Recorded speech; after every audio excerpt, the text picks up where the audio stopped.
The power of now केवल एक self help किताब नहीं है, बल्कि यह जीवन को देखने का एक नया दृष्टिकोण देती है। एखार्ट टोले बताते हैं कि हमारी अधिकांश समस्याएं इसलिए पैदा होती हैं क्योंकि हम या तो अतीत में जीते हैं या भविष्य की चिंता करते रहते हैं, जबकि वास्तविक जीवन केवल वर्तमान क्षण नाव में ही मौजूद है।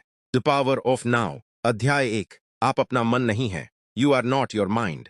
कल्पना कीजिए कि सुबह उठते ही आपके मन में विचार आने शुरू हो जाते हैं। आज ऑफिस में बहुत काम है। अगर बॉस ने डांट दिया तो? मैं दूसरों जितना सफल क्यों नहीं हूं? मेरी जिंदगी इतनी मुश्किल क्यों है? ये विचार बिना रुके चलते रहते हैं। दिन भर मन या तो बीते हुए कल में रहता है या आने वाले कल की चिंता करता रहता है। एखार्ट टोले कहते हैं कि सबसे बड़ी समस्या यह नहीं है कि हमारे पास विचार हैं, बल्कि यह है कि हम खुद को उन्हीं विचारों के साथ जोड़ लेते हैं। उनका पहला और सबसे महत्वपूर्ण सिद्धांत है, आपका मन एक उपकरण टूल है, लेकिन आपने उसे अपना मालिक बना दिया है। मन क्या है? मन माइंड केवल विचारों का संग्रह है। यह लगातार तुलना करता है। कौन मुझसे बेहतर है? कौन मुझसे खराब है? अगर ऐसा हो गया तो? अगर वैसा नहीं हुआ तो? मन कभी वर्तमान में नहीं रहता, या तो वह अतीत में रहता है, काश मैंने ऐसा किया होता, या भविष्य में, अगर मैं असफल हो गया तो। लेकिन वास्तविक जीवन केवल अभी हो रहा है। असली मैं कौन हूं? टोले कहते हैं, आपका असली स्वरूप आपके विचार नहीं है। अगर आपके मन में विचार आ रहा है, मैं बहुत कमजोर हूं, तो खुद से पूछिए, यह विचार किसे दिखाई दे रहा है? उत्तर होगा, मुझे। तो जो विचार को देख सकता है, वही असली मैं है। विचार बदलते रहते हैं, लेकिन देखने वाला नहीं बदलता। Practical example 1। परीक्षा का डर। रवि की कल परीक्षा है। पूरा दिन उसके मन में यही चलता रहता है। अगर मैं फेल हो गया तो? अगर सब मुझसे आगे निकल गए तो? असल में परीक्षा अभी शुरू भी नहीं हुई, लेकिन उसका मन पहले ही भविष्य में जाकर डर पैदा कर चुका है। अगर रवि वर्तमान में लौट आए और केवल आज की पढ़ाई पर ध्यान दे, तो उसका प्रदर्शन बेहतर होगा। सीख। भविष्य की चिंता तैयारी नहीं बढ़ाती, बल्कि ध्यान कम कर देती है। Practical example 2। नौकरी। सीमा ऑफिस में काम करती है। एक दिन बॉस ने कहा, कल मिलना, कुछ जरूरी बात करनी है। बस पूरा दिन मन कहानी बनाने लगा। शायद नौकरी चली जाएगी, शायद मेरी गलती पकड़ ली गई। अब क्या होगा? अगले दिन पता चला कि बॉस उसे प्रमोशन देना चाहते थे। यानी पूरी रात जिस डर में वह रही, वह केवल मन की बनाई हुई कहानी थी। सीख। मन अक्सर वास्तविकता से अधिक डरावनी कहानी बना देता है। Practical example 3। Social media. Rohit Instagram खोलता है। वह देखता है, कोई विदेश घूम रहा है, किसी ने नई कार खरीदी, कोई करोड़पति बन गया। अब मन कहता है, मेरी जिंदगी बेकार है। लेकिन उसे यह नहीं पता कि सोशल मीडिया केवल लोगों की अच्छी झलक दिखाता है, पूरी सच्चाई नहीं। यदि रोहित इन विचारों को सिर्फ देखे, तो वह तुलना के जाल से बाहर निकल सकता है। मन को देखने का अभ्यास। टोले एक आसान अभ्यास बताते हैं। जब भी मन में विचार आए, उसे रोकने की कोशिश मत करें, सिर्फ देखें। जैसे, अभी मेरे मन में गुस्सा आ रहा है, अभी मेरा मन डर पैदा कर रहा है, अभी मेरा मन भविष्य की चिंता कर रहा है। बस इतना कहने से ही आप विचारों से अलग होने लगते हैं। छोटी कहानी। एक राजा ने अपने मंत्री से पूछा, मुझे हमेशा शांति कैसे मिलेगी? मंत्री उसे नदी किनारे ले गया। पानी में तेज लहरें थीं। उसने कहा, जब तक लहरों को रोकने की कोशिश करोगे, थक जाओगे, लेकिन अगर किनारे बैठकर उन्हें केवल देखते रहोगे, तो वे खुद शांत हो जाएंगी। मंत्री बोला, यही तुम्हारा मन है। विचारों को रोकना नहीं, उन्हें देखना सीखो। अध्याय 1 की मुख्य सीख। आप अपने विचार नहीं हैं। मन एक सेवक है, मालिक नहीं। हर विचार सच नहीं होता। विचारों को बिना प्रतिक्रिया दिए देखना सीखें। वर्तमान क्षण में लौटना ही मानसिक शांति की शुरुआत है। आज का अभ्यास, एक्शन स्टेप। आज पूरे दिन में कम से कम 5 बार रुककर 30 सेकंड के लिए अपने मन को देखें और स्वयं से पूछें, अभी मेरे मन में कौन सा विचार चल रहा है? क्या मैं यह विचार हूं या इसे देखने वाला? यह छोटा सा अभ्यास आपको धीरे धीरे विचारों की पकड़ से मुक्त करना शुरू कर देगा और द पावर ऑफ नाउ के पहले अध्याय का वास्तविक अनुभव देगा। द पावर ऑफ नाउ अध्याय 2। वर्तमान क्षण की शक्ति। क्या आपने कभी ध्यान दिया है कि हमारा मन शायद ही कभी अभी में रहता है? सुबह उठते ही, आज क्या क्या करना है? ऑफिस में शाम को क्या होगा? रात को कल की मीटिंग कैसे होगी? और कभी कभी, काश मैंने वह गलती ना की होती। यानी हमारा शरीर वर्तमान में होता है, लेकिन मन या तो अतीत में भटक रहा होता है या भविष्य में दौड़ रहा होता है। एखार्ट टोले कहते हैं कि दुख का सबसे बड़ा कारण परिस्थितियां नहीं, बल्कि वर्तमान क्षण का विरोध करना है। जब आप अभी को स्वीकार कर लेते हैं, तभी भीतर शांति जन्म लेती है। दर्द कहां से आता है? मान लीजिए आपको ट्रैफिक जाम में फंसना पड़ गया। घटना क्या है? आप ट्रैफिक में खड़े हैं, लेकिन मन क्या कहता है? मेरे साथ ही ऐसा क्यों होता है? अब मैं लेट हो जाऊंगा। पूरा दिन खराब हो गया। असल परेशानी ट्रैफिक नहीं है। परेशानी उस घटना के बारे में आपके मन की कहानी है। वर्तमान का विरोध क्यों करते हैं? जब कोई घटना हमारी इच्छा के अनुसार नहीं होती, तो हम उसका विरोध करने लगते हैं। उदाहरण, बारिश हो गई, बिजली चली गई, मोबाइल टूट गया, किसी ने आपकी आलोचना कर दी। घटना कुछ मिनटों की होती है, लेकिन मन उसे घंटों या दिनों तक ढोता रहता है। यही मानसिक पीड़ा है। Practical example 1। इंटरव्यू में असफलता। अजय ने एक बड़ी कंपनी में इंटरव्यू दिया। वह चयनित नहीं हुआ। अब उसके पास दो रास्ते हैं। पहला रास्ता मन का, मैं कभी सफल नहीं हो सकता, मेरी किस्मत खराब है, सब खत्म हो गया। वह कई महीनों तक दुखी रहता है। दूसरा रास्ता जागरूकता का। वह कहता है, आज मैं चयनित नहीं हुआ, यह एक घटना है, मेरी पहचान नहीं। फिर वह अपनी तैयारी सुधारता है और अगले अवसर की ओर बढ़ता है। घटना वही थी, लेकिन सोच अलग थी। Practical example 2। परिवार में बहस। मान लीजिए घर में किसी बात पर बहस हो गई। मन तुरंत पुराने मामले निकालने लगता है। तुम हमेशा ऐसा करते हो, 5 साल पहले भी तुमने यही किया था। अब वर्तमान की छोटी सी बहस अतीत के बोझ से बड़ी लड़ाई बन जाती है। अगर उसी समय कोई एक व्यक्ति रुककर शांत हो जाए और केवल वर्तमान मुद्दे पर बात करे, तो विवाद जल्दी समाप्त हो सकता है। Practical example 3। मोबाइल की लत। आपने केवल 5 मिनट के लिए फोन उठाया, 1 घंटे बाद भी आप रील्स देख रहे हैं। क्यों? क्योंकि आप पूरी तरह जागरूक नहीं थे। यदि फोन खोलने से पहले आप खुद से पूछें, मैं अभी फोन क्यों खोल रहा हूं, तो कई बार आप बिना कारण स्क्रॉल करने से बच जाएंगे। वर्तमान में लौटने के आसान अभ्यास। 1। सांस पर ध्यान दें। जब भी तनाव महसूस हो, धीरे धीरे गहरी सांस लें। सिर्फ सांस के आने और जाने को महसूस करें। मन अपने आप शांत होने लगेगा। 2। अपने आसपास देखें। 1 मिनट के लिए कमरे को देखें, आवाजों को सुनें, हवा को महसूस करें। आपका ध्यान तुरंत वर्तमान में लौट आएगा। 3। एक समय में एक काम करें। यदि खाना खा रहे हैं, तो केवल खाना खाइए। यदि किसी से बात कर रहे हैं, तो केवल उसकी बात सुनिए। यही माइंडफुलनेस है। छोटी प्रेरक कहानी। एक गुरु और उनका शिष्य जंगल से गुजर रहे थे। शिष्य बार बार भविष्य की चिंता कर रहा था। अगर हमें रास्ता न मिला तो? अगर रात हो गई तो? गुरु मुस्कुराए और बोले, अभी तो सूरज चमक रहा है, रास्ता भी साफ है। तुम उस अंधेरे से डर रहे हो जो अभी आया ही नहीं। शिष्य समझ गया कि उसका डर वास्तविकता से नहीं, कल्पना से पैदा हुआ था। अध्याय 2 की मुख्य सीख। दुख का बड़ा कारण वर्तमान का विरोध करना है। अतीत बदला नहीं जा सकता, भविष्य अभी आया नहीं है। वास्तविक शक्ति केवल वर्तमान क्षण में है। जो व्यक्ति अभी में जीना सीख जाता है, वही सच्ची शांति का अनुभव करता है। आज का अभ्यास, एक्शन स्टेप। आज दिन में 3 बार 1 मिनट के लिए रुकें और यह अभ्यास करें। 1। गहरी सांस लें। 2। अपने आसपास की 5 चीजों को ध्यान से देखें। 3। मन ही मन कहें, यह क्षण ही मेरा जीवन है, मैं पूरी तरह यहीं उपस्थित हूं। यही अभ्यास धीरे धीरे चिंता, तनाव और अनावश्यक मानसिक शोर को कम करने की शुरुआत करता है। The power of now. अध्याय 3। अहंकार, ego, the core of the human condition. कल्पना कीजिए कि आपने एक नई कार खरीदी। कुछ दिनों तक आपको बहुत खुशी होती है, लेकिन फिर आपके पड़ोसी उससे भी महंगी कार खरीद लेते हैं। अचानक आपकी खुशी कम हो जाती है। क्या कार बदल गई? नहीं। तो फिर खुशी क्यों चली गई? क्योंकि अब अहंकार, ईगो ने तुलना शुरू कर दी। एखार्ट टोले कहते हैं कि अहंकार हमारी असली पहचान नहीं है, यह एक झूठी पहचान है जो हमारे नाम, पद, पैसे, सुंदरता, उपलब्धियों और दूसरों की राय पर आधारित होती है। जब आपकी पहचान बाहरी चीजों पर टिकी होती है, तो आपकी शांति भी उन्हीं चीजों पर निर्भर हो जाती है। अहंकार क्या है? अहंकार वह आवाज है जो लगातार कहती है, मैं सबसे अच्छा हूं, लोग मेरे बारे में क्या सोचेंगे, मुझे और चाहिए, मैं उससे कम क्यों हूं। अहंकार हमेशा तुलना करता है और कभी संतुष्ट नहीं होता। अहंकार कैसे काम करता है? अहंकार को हमेशा 3 चीजें चाहिए। 1। तुलना, कंपैरिजन, दूसरों से खुद की तुलना करना। उदाहरण, उसकी नौकरी मुझसे अच्छी है, उसकी सैलरी ज्यादा है, उसके ज्यादा फॉलोअर्स हैं। तुलना जितनी बढ़ती है, शांति उतनी कम होती है। 2। पहचान, आइडेंटिटी। अहंकार कहता है, मैं डॉक्टर हूं, मैं अमीर हूं, मैं प्रसिद्ध हूं। ये सब भूमिकाएं हैं, आपकी असली पहचान नहीं। यदि एक दिन नौकरी या पैसा चला जाए, तो क्या आपका अस्तित्व खत्म हो जाएगा? नहीं। इसलिए अपनी पहचान केवल बाहरी चीजों से मत जोड़िए। 3। मान्यता, अप्रूवल। अहंकार चाहता है कि हर कोई उसकी तारीफ करे। अगर कोई आपकी प्रशंसा करे तो खुशी, अगर आलोचना करे तो दुख। यानी आपकी भावनाएं दूसरों के हाथ में चली जाती हैं। Practical example 1। Social media. Riya ने इंस्टाग्राम पर एक फोटो पोस्ट की, उसे 500 लाइक्स मिले। वह खुश हो गई। अगली पोस्ट पर केवल 120 लाइक्स आए। अब वही रिया उदास हो गई। क्या उसकी खूबसूरती बदल गई? नहीं। बदला सिर्फ अहंकार का अनुभव। अगर हमारी खुशी लाइक्स पर निर्भर है तो हमारी शांति भी दूसरों के हाथ में है। Practical example 2। ऑफिस में प्रमोशन। दो दोस्त एक साथ काम करते हैं। राहुल को प्रमोशन मिल गया, अमित को नहीं मिला। अमित सोचने लगा, मैं उससे कम हूं।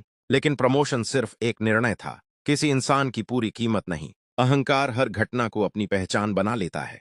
Practical example 3। परिवार में बहस। पति पत्नी के बीच छोटी सी बहस हुई। अगर दोनों का उद्देश्य सही साबित होना है तो बहस लंबी चलेगी, लेकिन अगर उद्देश्य समाधान है तो बातचीत शांत हो जाएगी। अहंकार कहता है, मुझे जीतना है। जागरूकता कहती है, मुझे रिश्ता बचाना है। अहंकार से कैसे मुक्त हों? 1। खुद को पकड़ें। जब भी मन कहे, मैं उससे बेहतर हूं या मैं उससे कम हूं, तो रुककर पूछें, क्या यह मेरी असली पहचान है या मेरा अहंकार बोल रहा है? 2। आलोचना को शांत मन से सुनें। हर आलोचना गलत नहीं होती, कुछ आलोचनाएं हमें बेहतर बनाती हैं। 3। सफलता का आनंद लें, लेकिन उससे अपनी पहचान मत बनाइए। आप सफल हो सकते हैं, लेकिन आपकी कीमत केवल सफलता से तय नहीं होती।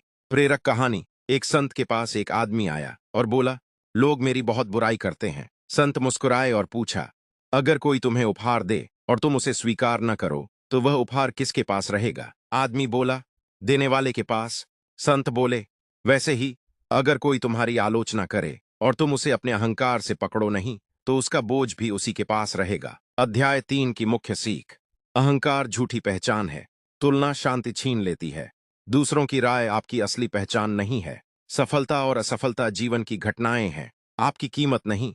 सच्ची स्वतंत्रता तब मिलती है जब आप अपने भीतर की जागरूकता से जुड़ते हैं। आज का अभ्यास, एक्शन स्टेप। आज पूरे दिन एक बात पर ध्यान दें।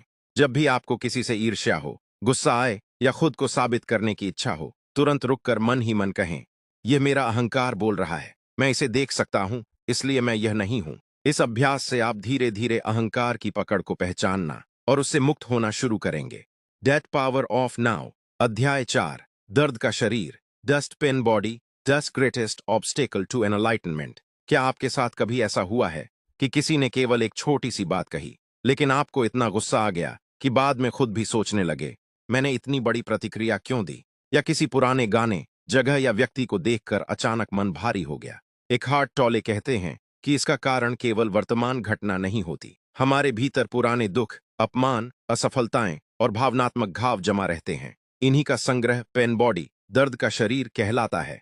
पेन बॉडी वह भावनात्मक ऊर्जा है जो पुराने दुखों को पकड़कर जीवित रहती है। पेन बॉडी क्या है? यह कोई शारीरिक अंग नहीं है, यह हमारे अंदर जमा हुई नकारात्मक भावनाओं का संग्रह है। जैसे बचपन का अपमान, किसी अपने का धोखा, असफलता का दर्द, रिश्तों की कड़वाहट, बार बार मिली आलोचना। ये भावनाएं खत्म नहीं होती, बल्कि भीतर जमा रहती हैं। फिर कोई छोटी सी घटना उन्हें जगा देती है। पेन बॉडी कैसे सक्रिय होता है? मान लीजिए किसी ने मजाक में कह दिया, तुमसे यह काम नहीं होगा। यदि बचपन में आपको बार बार नालायक कहा गया था तो यह छोटी सी बात पुराने घाव को जगा सकती है। अब आपकी प्रतिक्रिया वर्तमान स्थिति से कहीं ज्यादा तीव्र होगी। असल में आप आज की बात पर नहीं, पुराने दर्द पर प्रतिक्रिया दे रहे होते हैं। Practical example 1। ऑफिस। नेहा ने एक रिपोर्ट में छोटी सी गलती कर दी। बॉस ने कहा, अगली बार ध्यान रखना। यह सामान्य प्रतिक्रिया थी, लेकिन नेहा पूरे दिन रोती रही और सोचती रही, मैं किसी काम की नहीं हूं, सब मुझे बेवकूफ समझते हैं। क्यों? क्योंकि उसके भीतर पहले से असफलता और आलोचना का दर्द जमा था। Practical example 2। पति पत्नी का रिश्ता। पति देर से घर आया, पत्नी नाराज हो गई, लेकिन गुस्सा केवल देर से आने पर नहीं था। उसके भीतर पहले की अनदेखी, शिकायतें और अधूरी भावनाएं जमा थीं। एक छोटी सी घटना ने पूरे पेन बॉडी को सक्रिय कर दिया, इसीलिए छोटी बात बड़ी लड़ाई बन गई। Practical example 3। माता पिता और बच्चे। एक बच्चा परीक्षा में कम अंक लाता है। पिता गुस्से में कहते हैं, तुम कभी कुछ नहीं कर सकते। बच्चा यह बात वर्षों तक अपने भीतर रख सकता है। बड़ा होने पर अगर कोई उसकी आलोचना करे तो वही पुराना दर्द फिर जाग सकता है। पेन बॉडी से कैसे मुक्त हों? 1। उसे पहचानें। जब बहुत तेज गुस्सा, दुख या डर आए, तुरंत खुद से पूछें, क्या मैं केवल इस घटना पर प्रतिक्रिया दे रहा हूं या कोई पुराना दर्द भी जाग गया है? सिर्फ यह सवाल ही जागरूकता की शुरुआत है। 2। भावना को दबाए नहीं। बहुत लोग कहते हैं, रोना नहीं चाहिए, गुस्सा मत करो। टॉले कहते हैं, भावनाओं को दबाने के बजाय उन्हें जागरूकता से महसूस करें। भावना को देखें, लेकिन उसके अनुसार तुरंत प्रतिक्रिया न दें। 3। प्रतिक्रिया देने से पहले रुकें। जब भी बहुत गुस्सा आए, 5 गहरी सांस लें। तुरंत जवाब न दें, थोड़ा समय लेकर बात करें। अक्सर कुछ मिनट बाद मन शांत हो जाता है और आप बेहतर निर्णय ले पाते हैं। प्रेरक कहानी। एक साधु के पास एक युवक आया और बोला, मुझे बहुत जल्दी गुस्सा आ जाता है। साधु ने उसे पानी से भरा एक गिलास दिया और कहा, इसे हिलाओ। पानी मटमैला हो गया। फिर बोले, अब इसे कुछ देर बिना छुए छोड़ दो। कुछ समय बाद सारी मिट्टी नीचे बैठ गई और पानी साफ हो गया। साधु बोले, तुम्हारा मन भी ऐसा ही है। जब भावनाएं उफान पर हों, तब निर्णय मत लो, उन्हें शांत होने का समय दो। अध्याय 4 की मुख्य सीख। पुराने भावनात्मक घाव वर्तमान जीवन को प्रभावित करते हैं। छोटी घटनाएं अक्सर पुराने दर्द को जगा देती हैं। जागरूकता ही पेन बॉडी को कमजोर करती है। भावना को महसूस करें, लेकिन उसके गुलाम न बने। प्रतिक्रिया देने से पहले रुकना रिश्तों और जीवन दोनों को बेहतर बनाता है। आज का अभ्यास, एक्शन स्टेप। आज जब भी कोई बात आपको बहुत ज्यादा परेशान करे, तुरंत प्रतिक्रिया देने के बजाय 30 सेकंड रुकें और मन ही मन कहें, यह केवल वर्तमान घटना नहीं हो सकती। शायद मेरे भीतर कोई पुराना दर्द भी जाग रहा है। मैं इसे बिना भागे और बिना प्रतिक्रिया दिए देख सकता हूं। यही अभ्यास धीरे धीरे आपके पेन बॉडी की शक्ति को कम करेगा और आपको अधिक शांत, संतुलित तथा जागरूक बनाएगा। The power of now. अध्याय 5, वर्तमान में रहने की कला। The state of presence. क्या आपने कभी महसूस किया है कि आप किसी से बात कर रहे हैं, लेकिन आपका मन कहीं और है? या आप खाना खा रहे हैं, लेकिन ध्यान मोबाइल पर है? या परिवार के साथ बैठे हैं, लेकिन दिमाग ऑफिस की चिंता में है? इसका मतलब है कि आपका शरीर यहाँ है, लेकिन आपका मन कहीं और है। एकहार्ट टोले कहते हैं, जीवन हमेशा अभी घटित होता है। यदि आप अभी में उपस्थित नहीं हैं, तो आप वास्तव में जीवन को जी ही नहीं रहे। इसी अवस्था को वे प्रेजेंस, पूर्ण उपस्थिति कहते हैं। प्रेजेंस क्या है? प्रेजेंस का अर्थ है पूरी जागरूकता के साथ वर्तमान क्षण में होना। इसका मतलब यह नहीं कि आप भविष्य की योजना न बनाएं, बल्कि इसका मतलब है कि जब आप कोई काम करें, तो आपका पूरा ध्यान उसी काम पर हो। प्रैक्टिकल एग्जाम्पल 1, खाना खाते समय। अधिकतर लोग खाना खाते हुए मोबाइल देखते हैं, टीवी देखते हैं, भविष्य की चिंता करते हैं। परिणाम, न तो भोजन का स्वाद महसूस होता है और न ही मन संतुष्ट होता है। अब कल्पना कीजिए, आप 5 मिनट तक बिना मोबाइल के धीरे धीरे भोजन करें। हर निवाले का स्वाद महसूस करें। यही प्रेजेंस है। प्रैक्टिकल एग्जाम्पल 2, बच्चे के साथ समय। एक पिता अपने बेटे के साथ पार्क गया, लेकिन पूरे समय वह मोबाइल पर ऑफिस के ईमेल पढ़ता रहा। बेटा झूला झूलता रहा, खेलता रहा, लेकिन पिता वास्तव में उसके साथ नहीं था। कुछ वर्षों बाद वही पिता कहता है, पता ही नहीं चला कि मेरा बेटा कब बड़ा हो गया। क्यों? क्योंकि शरीर साथ था, लेकिन मन नहीं। प्रैक्टिकल एग्जाम्पल 3, पढ़ाई। एक छात्र किताब खोलता है, लेकिन हर 2 मिनट में मोबाइल चेक करता है। 1 घंटे बाद उसे लगता है कि उसने बहुत पढ़ाई की। असल में उसने केवल 15 से 20 मिनट ही ध्यान से पढ़ा। यदि वह 30 मिनट पूरी एकाग्रता से पढ़े, तो सीखना कई गुना बेहतर होगा। प्रेजेंस कैसे विकसित करें? 1, सांस को महसूस करें। दिन में कई बार केवल 10 से 15 सेकंड के लिए अपनी सांस पर ध्यान दें। सांस आपको तुरंत वर्तमान में ले आती है। 2, एक समय में एक काम। अगर चल रहे हैं, तो सिर्फ चलिए। अगर लिख रहे हैं, तो सिर्फ लिखिए। अगर सुन रहे हैं, तो सिर्फ सुनिए। यही सच्ची एकाग्रता है। 3, प्रकृति को महसूस करें। कभी पेड़ को ध्यान से देखिए, आसमान को देखिए, बारिश की आवाज सुनिए, पक्षियों की आवाज महसूस कीजिए। प्रकृति हमेशा वर्तमान में रहती है और हमें भी वर्तमान में लौटना सिखाती है। प्रेरक कहानी। एक जन गुरु अपने शिष्यों के साथ भोजन कर रहे थे। एक शिष्य ने पूछा, गुरुदेव, आप ध्यान कब करते हैं? गुरु मुस्कुराए और बोले, जब मैं खाता हूं तो केवल खाता हूं, जब चलता हूं तो केवल चलता हूं, जब सोता हूं तो केवल सोता हूं। शिष्य बोला, हम भी तो यही करते हैं। गुरु ने उत्तर दिया, नहीं, जब तुम खाते हो तब भविष्य की चिंता करते हो, जब चलते हो तब अतीत के बारे में सोचते हो, इसलिए तुम वर्तमान को खो देते हो। अध्याय 5 की मुख्य सीख। जीवन केवल वर्तमान क्षण में घटित होता है। शरीर और मन दोनों को एक ही स्थान पर लाना ही प्रेजेंस है। मल्टीटास्किंग अक्सर ध्यान को बिखेर देती है। सांस वर्तमान में लौटने का सबसे सरल माध्यम है। जो व्यक्ति पूरी उपस्थिति के साथ जीता है, वह छोटी छोटी चीजों में भी आनंद महसूस करता है। आज का अभ्यास, एक्शन स्टेप। आज एक काम चुनिए, जैसे चाय पीना, खाना खाना या टहलना। उसे 5 मिनट तक पूरी जागरूकता के साथ कीजिए। मोबाइल दूर रखें, केवल उसी काम पर ध्यान दें। मन भटके तो धीरे से वापस वर्तमान में ले आए। फिर दिन के अंत में खुद से पूछें, क्या मैंने आज सचमुच कुछ मिनट पूरी तरह अभी में जिए? यही अभ्यास धीरे धीरे आपकी एकाग्रता, शांति और जीवन की गुणवत्ता को बदलना शुरू कर देगा। The power of now. अध्याय 6, आंतरिक शरीर, द इनर बॉडी। क्या आपने कभी महसूस किया है कि जब आप बहुत तनाव में होते हैं, तो कंधे अकड़ जाते हैं, छाती भारी लगने लगती है, सांस तेज हो जाती है, पेट में घबराहट होने लगती है, यानी मन की स्थिति का असर शरीर पर दिखाई देता है। एकहार्ट टॉले कहते हैं कि हमारे शरीर के भीतर एक जीवंत ऊर्जा, लाइफ एनर्जी प्रवाहित होती है। यदि हम उस ऊर्जा को महसूस करना सीख जाए तो हमारा मन अपने आप शांत होने लगता है। जब आपका ध्यान शरीर के भीतर टिकता है तो मन का शोर कम होने लगता है। इनर बॉडी क्या है? इनर बॉडी का मतलब केवल मांसपेशियां या हड्डियां नहीं है। यह वह जीवंत ऊर्जा है जो आपके पूरे शरीर में मौजूद है। जब आप इस ऊर्जा को महसूस करते हैं तो आपका ध्यान वर्तमान में आ जाता है। यही ध्यान मेडिटेशन का एक सरल रूप है। प्रैक्टिकल एग्जाम्पल एक, इंटरव्यू से पहले घबराहट। अंकित इंटरव्यू देने जा रहा था। उसका दिल तेज धड़क रहा था, हाथ कांप रहे थे। अगर वह मन में बार बार सोचता, अगर मैं फेल हो गया तो डर और बढ़ जाता। लेकिन उसने 2 मिनट तक अपनी सांस और दिल की धड़कन पर ध्यान दिया। धीरे धीरे उसका शरीर शांत होने लगा। इंटरव्यू वही था, लेकिन उसकी मानसिक स्थिति बदल गई। प्रैक्टिकल एग्जाम्पल 2, परीक्षा का तनाव। एक छात्र परीक्षा से पहले इतना घबरा जाता है कि उसे पढ़ा हुआ भी याद नहीं रहता। वह 5 मिनट के लिए किताब बंद करता है, आंखें बंद करता है, धीरे धीरे सांस लेता है, अपने हाथों, पैरों और पूरे शरीर की ऊर्जा को महसूस करता है। कुछ ही मिनटों में उसका मन पहले से अधिक शांत और स्पष्ट हो जाता है। प्रैक्टिकल एग्जाम्पल 3, गुस्से का क्षण। मान लीजिए किसी ने आपको अपमानित कर दिया। मन तुरंत जवाब देना चाहता है, लेकिन अगर उसी समय आप अपनी सांस महसूस करें, दिल की धड़कन महसूस करें, हाथों की गर्माहट महसूस करें, तो आपका ध्यान गुस्से से हटकर वर्तमान में आ जाएगा। अक्सर आप ऐसा जवाब देंगे जिस पर बाद में पछताना न पड़े। इनर बॉडी से जुड़ने का अभ्यास। अभ्यास 1, हाथों की ऊर्जा महसूस करें। आंखें बंद करें, अपने दोनों हाथों पर ध्यान दें। क्या आपको हल्की गर्माहट, झंझनाहट या ऊर्जा महसूस हो रही है? बस उसी अनुभव को देखें। अभ्यास 2, पूरे शरीर को महसूस करें। सिर से लेकर पैरों तक अपने शरीर पर ध्यान ले जाए।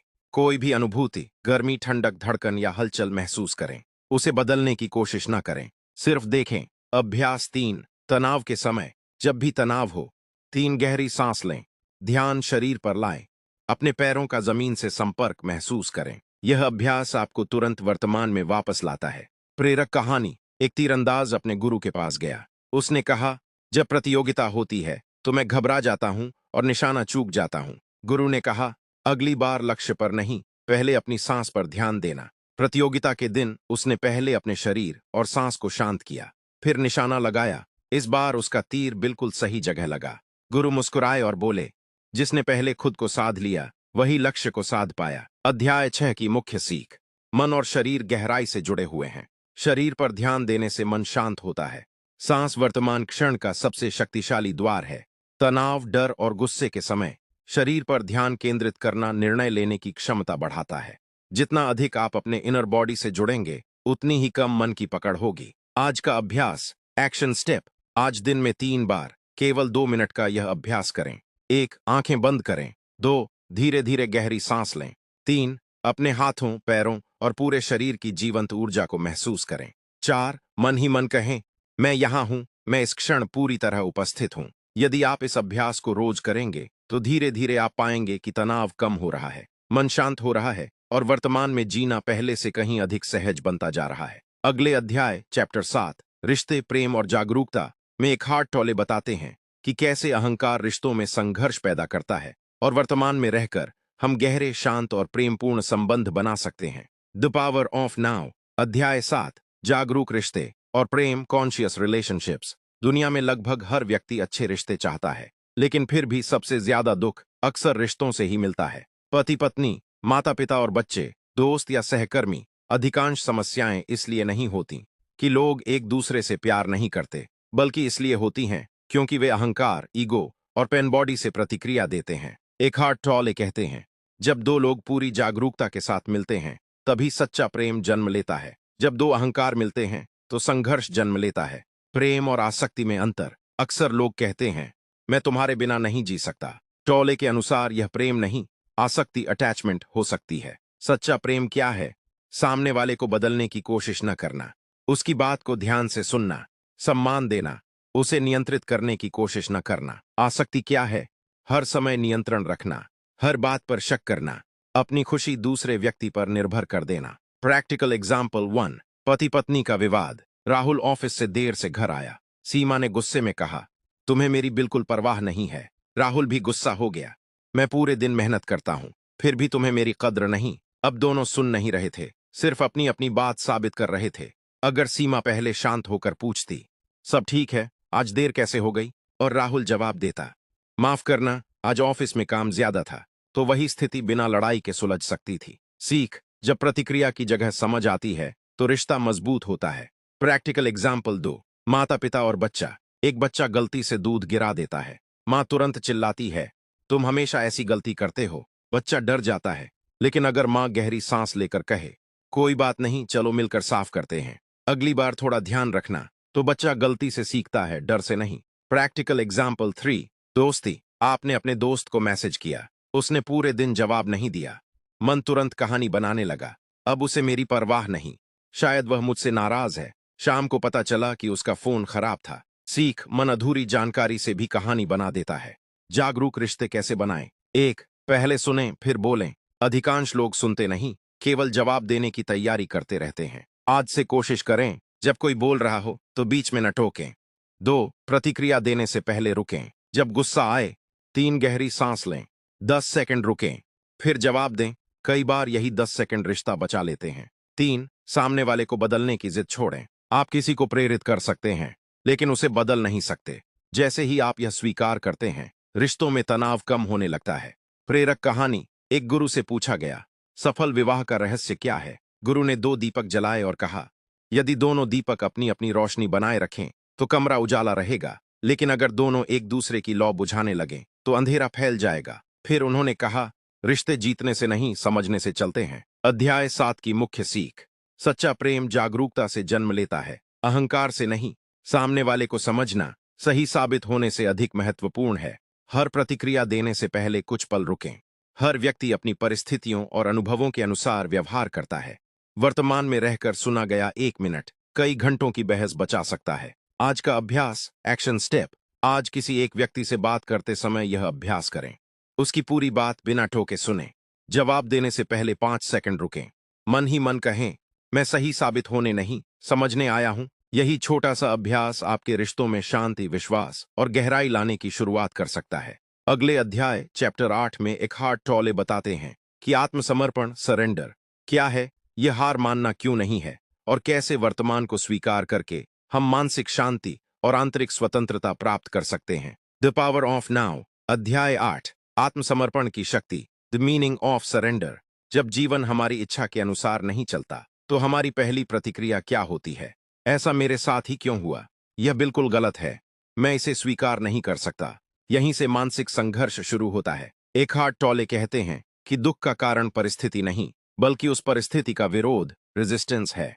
जिस क्षण आप वर्तमान को स्वीकार कर लेते हैं, उसी क्षण भीतर शांति का जन्म होता है। ध्यान रखें, आत्मसमर्पण, सरेंडर का अर्थ हार मान लेना नहीं है। इसका अर्थ है पहले वास्तविकता को स्वीकार करना, फिर शांत मन से सही कदम उठाना। आत्मसमर्पण क्या है? आत्मसमर्पण का मतलब है जो इस समय हो चुका है उसे स्वीकार करना, उसके खिलाफ मानसिक लड़ाई बंद करना, फिर स्थिति को बेहतर बनाने के लिए बुद्धिमानी से कार्य करना। स्वीकार करना बराबर नहीं हार मानना, स्वीकार करना बराबर वास्तविकता को देखना। प्रैक्टिकल एग्जाम्पल 1, नौकरी चली जाना। मान लीजिए किसी व्यक्ति की नौकरी चली गई। पहला तरीका, विरोध। वह सोचता है, मेरी जिंदगी खत्म हो गई, मैं कभी सफल नहीं हो सकता। वह कई महीनों तक दुख में डूबा रहता है। दूसरा तरीका, आत्मसमर्पण। वह कहता है, हाँ, मेरी नौकरी चली गई, यह सच है, अब मैं नई नौकरी की तैयारी करूंगा और अपने कौशल को बेहतर बनाऊंगा। परिस्थिति वही है, लेकिन दूसरा व्यक्ति अपनी ऊर्जा समाधान पर लगाता है। प्रैक्टिकल एग्जाम्पल 2, बीमारी। एक व्यक्ति को डॉक्टर बताते हैं कि उसे मधुमेह, डायबिटीज है। यदि वह गुस्सा करता रहे, ऐसा मेरे साथ ही क्यों हुआ, तो बीमारी नहीं बदलेगी। लेकिन यदि वह इसे स्वीकार कर ले और सही भोजन शुरू करे, व्यायाम करे, दवा समय पर ले, तो वह स्वस्थ जीवन जी सकता है। स्वीकार करना समस्या को बढ़ाता नहीं, बल्कि समाधान का रास्ता खोलता है। Practical example 3, traffic jam. आप एक महत्वपूर्ण मीटिंग के लिए जा रहे हैं। अचानक भारी ट्रैफिक मिल जाता है। आप गुस्सा करते हैं, हॉर्न बजाते हैं, तनाव लेते हैं। क्या ट्रैफिक हट जाएगा? नहीं। अब दूसरा तरीका, आप स्थिति स्वीकार करते हैं, संबंधित व्यक्ति को सूचना देते हैं और शांत रहने की कोशिश करते हैं। ट्रैफिक वही है, लेकिन आपका अनुभव बदल जाता है। दर्द और पीड़ा में अंतर। टॉले एक महत्वपूर्ण बात बताते हैं, दर्द, पेन और पीड़ा, सफरिंग अलग अलग हैं। दर्द कई बार जीवन का हिस्सा होता है, लेकिन मानसिक पीड़ा अक्सर हमारे विरोध और नकारात्मक सोच से पैदा होती है। उदाहरण, हाथ कट गया, यह दर्द है, लेकिन पूरे दिन सोचते रहना, मेरे साथ हमेशा बुरा ही होता है, यह मानसिक पीड़ा है। आत्मसमर्पण कैसे करें? एक, पहले वास्तविकता स्वीकार करें। अपने आप से कहें, हाँ, यही इस समय की सच्चाई है। दो, फिर खुद से पूछें, अब मैं सबसे अच्छा कदम क्या उठा सकता हूं? यहीं से समाधान शुरू होता है। तीन, वर्तमान में लौटें। जब मन शिकायत करने लगे, गहरी सांस लें, आसपास देखें, खुद को याद दिलाएं, मैं अभी इस क्षण में हूं। प्रेरक कहानी, एक किसान का घोड़ा जंगल में भाग गया। लोग बोले, बहुत बुरा हुआ। किसान बोला, शायद। कुछ दिनों बाद घोड़ा कई जंगली घोड़ों के साथ लौट आया। लोग बोले, बहुत अच्छा हुआ। किसान फिर बोला, शायद। फिर उसका बेटा घोड़े से गिरकर घायल हो गया। लोग बोले, बहुत बुरा हुआ। किसान बोला, शायद।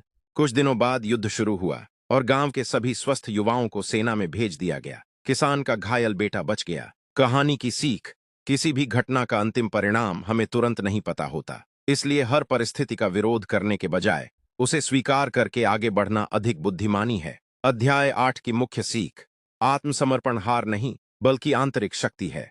वास्तविकता को स्वीकार करने से मन शांत होता है।